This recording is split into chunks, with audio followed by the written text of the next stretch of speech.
পাডা পুতায় ঘষাঘষি মৈসের কাম শেষ, আমার সোনার বাংলাদেশ, হায়রে আমার সোনার বাংলাদেশ।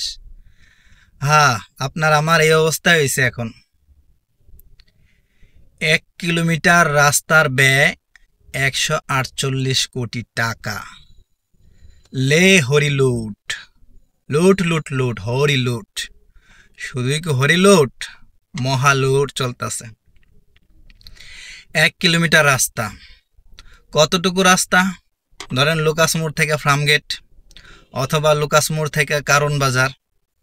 একটা মানুষ 15 মিনিটে হাইটে যাইতে যতটুকু রাস্তা স্বাভাবিকভাবে, এই এতটুকু রাস্তা নির্মাণের জন্য 140 কোটি খরচ হয়। কি দিয়া বানাইব রাস্তাটা? স্বর্ণ দিয়া না রূপা দিয়া? কি দিয়া বানাইব রাস্তার মধ্যে? হাঁটলে কি এসির বাতাস লাগবো? উপরে ছায়া আসবে? না জায়গায় জায়গায় কি এই শরবতের পানি খাওয়ায় হয়েছে রাস্তা পার করবে? কি কারণটা কি? 2021 সালে 373 একর জমি অধিগ্রহণের জন্য বিল করা হয়েছে 818 কোটি টাকা। 3 বছর পর 2024 সালে এটার ব্যয় দাঁড়ায় গেছে 2650 কোটি টাকা। 3 বছরে এত গুণ বাইরে গেছে। জায়গার দাম, জমির দাম এত বাইরে গেছে। হাইওয়ের রাস্তা, এটা তো শহরের রাস্তা না যে রাস্তা অনেক ভাঙতে হইব, চুরতে হইব, জায়গা দখল করতে হইব।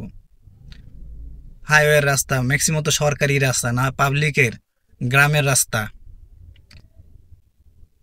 ওই রাস্তা বানাইতে এত ব্যয় হইতেছে। তা কি অবস্থা হইতেছে দেশটার? হরিলুট দেশটা।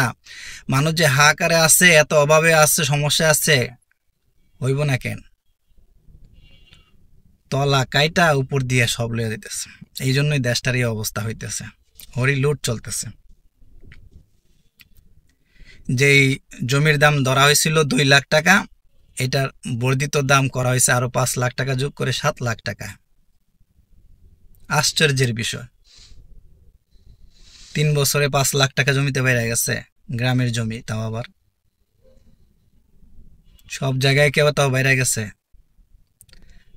তারপর হলো জমির দাম নির্ধারণ করবে জেলা প্রশাসক। জেলা প্রশাসকে কোনো দামই নির্ধারণ করে নাই। ওনারা পরিকল্পনাবিদের থেকে পরামর্শ মতামত নিয়ে ওনারাই দাম বাড়ায়া কি করছে, বিল জমা দিয়ে দিছে। দেখার কিচ্ছু নাই, যে যার যার মতো করতেছে, কাজ করতেছে। কে যাচাই করবে, কে বাছাই করবে? জানতে চাইলে বলে যে অনেক প্রকল্প পড়ে আছে, প্রজেক্ট পড়ে আছে, এই বিষয়গুলা, ছোট বিষয়গুলো নিয়ে কে দেখবে? 200-500 প্রজেক্ট পড়ে আছে, প্রকল্প পড়ে আছে। তো একটা প্রকল্পের খবর না রাখলে কি? আরে তোমার প্রকল্প তো একটা, এখানে মানুষের, জনগণের হাজার কোটি টাকা যাইতেছে। সেই টাকাটা কোথা থেকে আসবে? পাবলিক থেকে তো যাবে, পাবলিকের কোষাগার থেকে তো যাবে না। তোমার বাপ দাদার কোনো সম্পত্তি বেচা করবা? তোমারে রাখছে, তোমাদেরকে বেতন দেয়, সরকারে সবকিছু দেয়। এই জিনিসগুলার খোঁজ খবর, তথ্য উদ্ঘাটন করার জন্যই তো, ব্যয়কে সীমিত করার জন্যই তো পরিকল্পনা করা হয়। তো সেখানে ব্যয়কে সীমিত করার বা লিমিটের মধ্যে রাখার তো কোনো চিন্তা ভাবনাই নাই। বরং ব্যয়টা কই যে যাইতেছে এটারই কোনো হিসাব নাই। চলছে তো চলছে। আগে তো শুনতাম মগের মূল্য, কিন্তু মগের মূল্যকেও ফেল হয়ে গেছে গা। কিচ্ছু নাই দেশটার মধ্যে, কিচ্ছু নাই, পুরা শেষ করে ফেলতেছে দেশটা। যে যেভাবে পারতেছে ওইভাবে লুটে পুটে নিতেছে।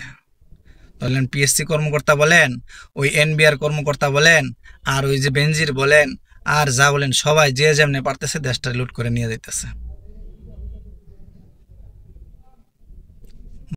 সবাইরে গরিব, সবাইরে মাইরা বাংলাদেশ থেকে গরিব সবার দিকে দূর করে দেন। শুধু আপনারাই থাকেন, গরিবরা থাকার দরকার নেই। গরিবরা থাকার দরকার নেই, এদেরকে সোহরা উদ্যানে নিয়ে সবাইকে একবার আপনারাই থাকেন। তাইলে গরিবরা হাহাকার করবেন, আপনাদের মতো আপনারা আপনার দেশটা সুন্দর করে সাজান, বাচ্চা থাকেন আপনারা সবাই। আল্লাহর ওয়াস্তে যারা ঊর্ধ্বতন কর্তৃপক্ষে আছেন তারা আল্লাহর ওয়াস্তে এই বিষয়গুলো একটু দেখেন, খুঁটিনাটি কোথায় যায়, কি বিল পাস হয়, কত টাকা পাস হয়, কারা জমি নিতেছে, আসলে জমি পাইতেছে কিনা, যে জমি অধিগ্রহণের জন্য যাদেরকে দেওয়া হয়েছে তারা কি সেই টাকা পাইতেছে কিনা, বা যে বিল্ডিং এর জন্য ক্ষতিপূরণ দেওয়া হইতেছে তারা সেই ক্ষতিপূরণ পাইতেছে কিনা। না খালি বিল নাম দেওয়া দিতেছে আর আপনারা সাইন করে পাস করে দিতেছেন, সাইন দিলেই তো পাস। আল্লাহর ওয়াস্তে একটু দেখেন, দেশের জনগণকে মানুষকে একটু উপকৃত করেন, সুযোগ করে দেন মানুষকে বাঁচার। আর উন্নয়ন, এত উন্নয়ন আর করার দরকার নাই, যা উন্নয়ন করছে অনেক উন্নয়ন হয়েছে, এবার মানুষকে একটু কর্মসংস্থান দেন, মানুষ যাতে সুন্দরভাবে স্বস্তিতে ডাইল ভাত খাইতে পারে এই ব্যবস্থাটুকু করে দেন।